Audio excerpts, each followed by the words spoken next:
I woke up in a hospital bed, disoriented. I was supposed to be on my way home from shopping. Where am I? I asked the nurse. She explained that I had been rear-ended by a car and urgently transported to the hospital. My husband rushed in and exclaimed, "Why are you still lying on the bed?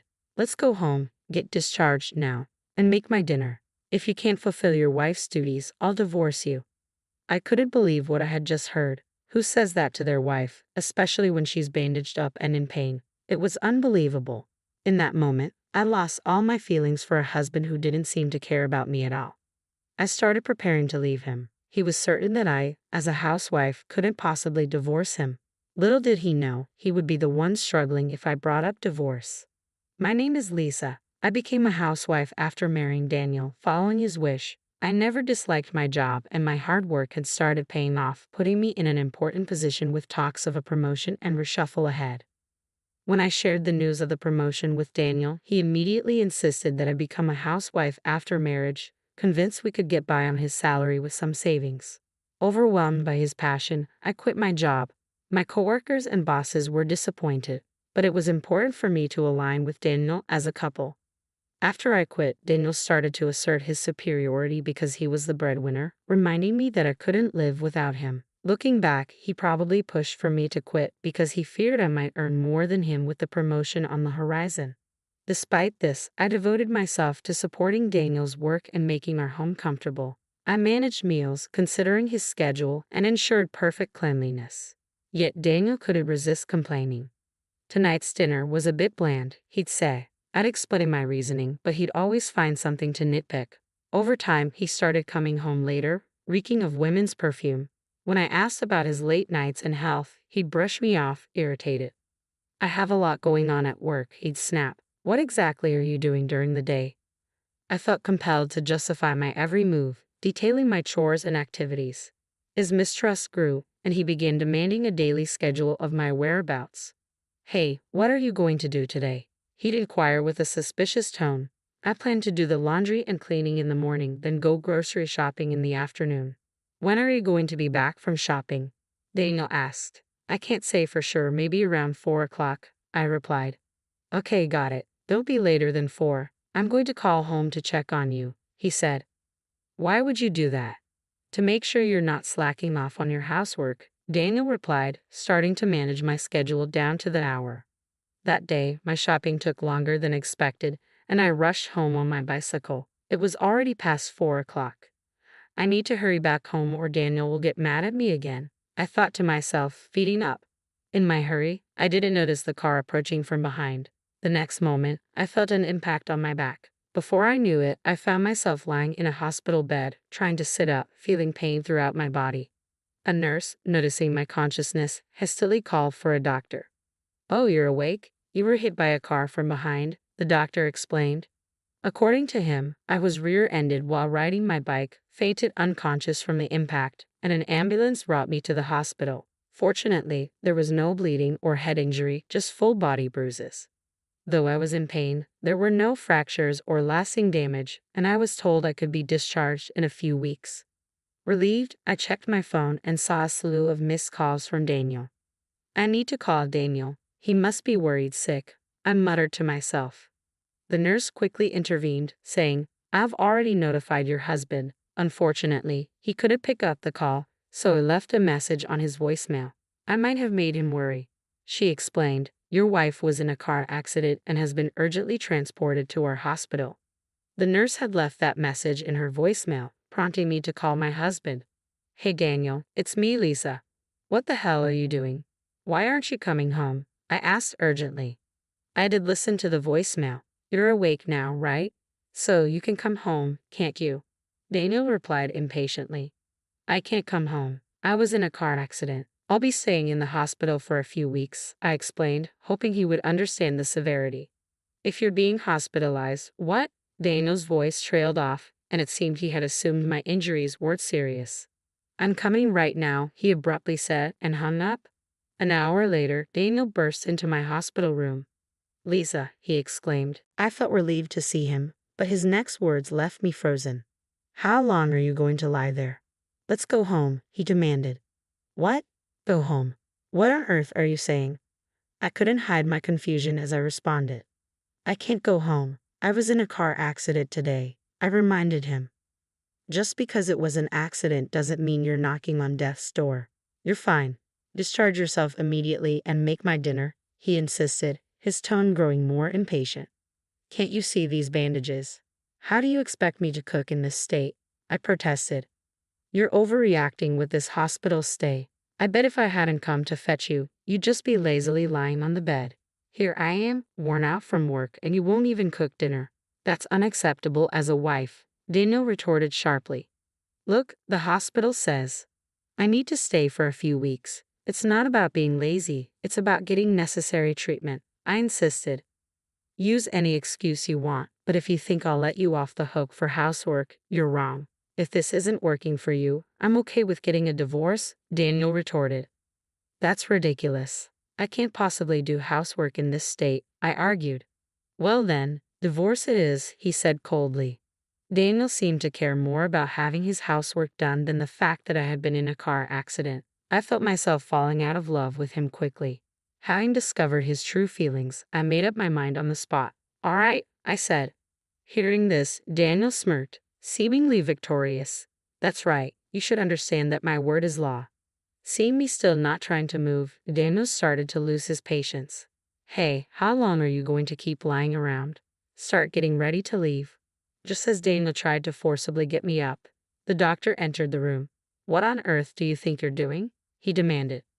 I was just about to take her home, Daniel responded. Upon hearing this, the doctor became livid. What nonsense. There's a thorough examination scheduled for tomorrow, so she's not allowed to leave. Hearing this, Daniel scoffed at me. If there's an examination and I'll wait 2 or 3 days, I'll stay at my parents' house in the meantime, so make sure you're home by then. As Daniel left the room, I watched him go with a cold gaze. Then I called my lawyer. I didn't have a single shred of affection left for him. Hello, I would like to proceed with that matter, I said, calling my lawyer from the hospital bed. I continued making a few more phone calls, steadily preparing for what was to come. 3 days later, Daniel called my cell.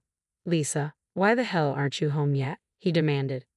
Are you back home from your parents' house? I asked. Yeah, I am, he grumbled.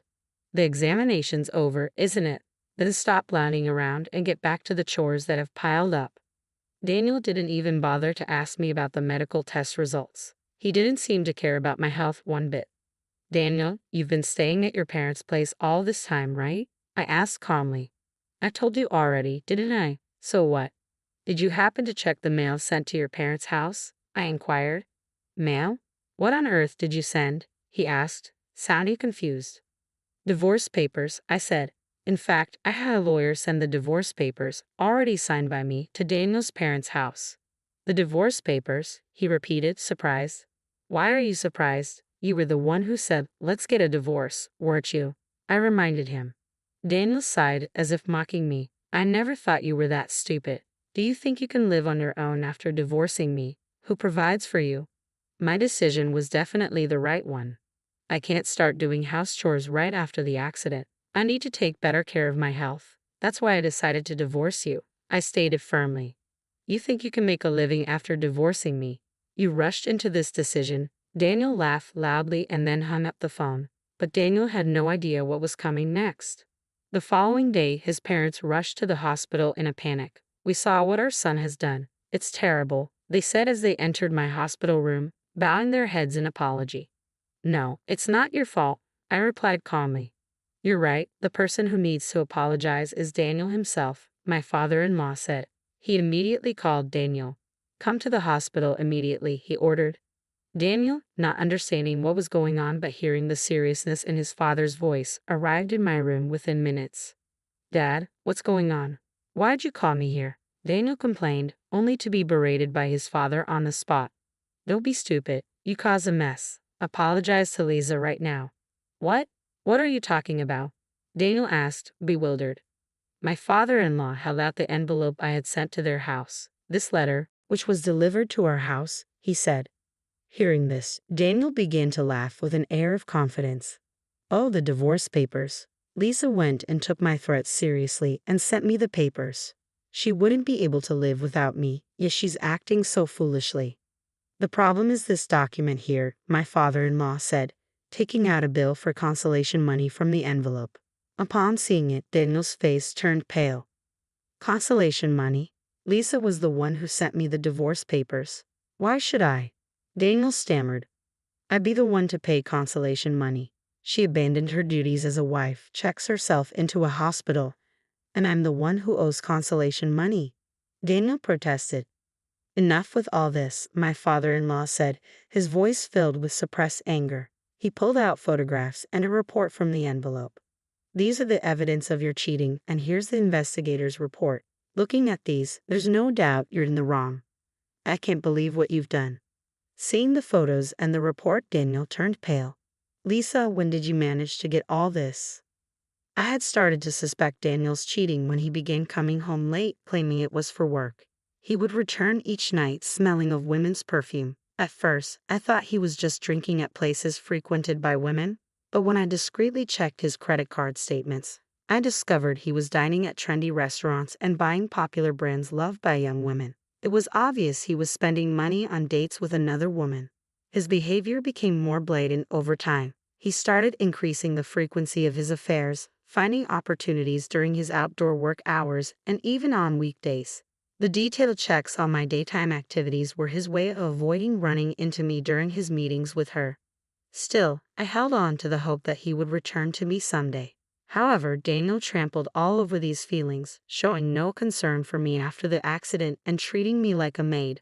At that moment, I decided to exact my revenge on him. As soon as Daniel left the hospital room, I took action.